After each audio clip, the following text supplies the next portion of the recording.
ஐயனார் துணை சரியில்ல. அடுத்து வர எபிசோட்ல நம்ம சோழன் இருந்துட்டு, நம்ம செஞ்சது எல்லாமே தப்பு தான் அப்படின்னு சொல்லிட்டு, நிலா கிட்ட சாரி சொல்லி மெசேஜ் பண்ணுறாங்க.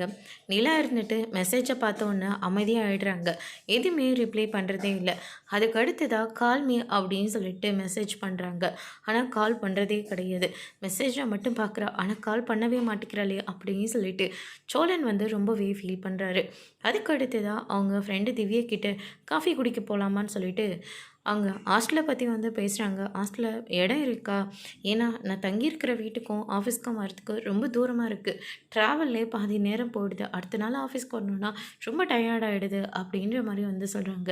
சரி நம்ம இன்றைக்கே போய் விசாரித்து பார்க்கலாம் அப்படின்னு சொல்லிட்டு நிலாவை கூட்டிகிட்டு போய் விசாரிக்கிறாங்க. ரெண்ட்டோட எவ்வளோன்னு சொல்லிட்டு பேசுகிறாங்க. ஆனால் நிலா இருந்துட்டு பாதி தான் என்னால் கொடுக்க முடியும், மீதி பாதியை நான் சேல்ரி வந்தோன்னே கொடுத்துட்றேன் அப்படின்ற மாதிரிலாம் பேசி ஒரு வழியாக சம்மதம் வாங்கிடுறாங்க. அதுக்கு அடுத்து தான் நேராக சரணை பார்க்கறதுக்காக போகிறாங்க.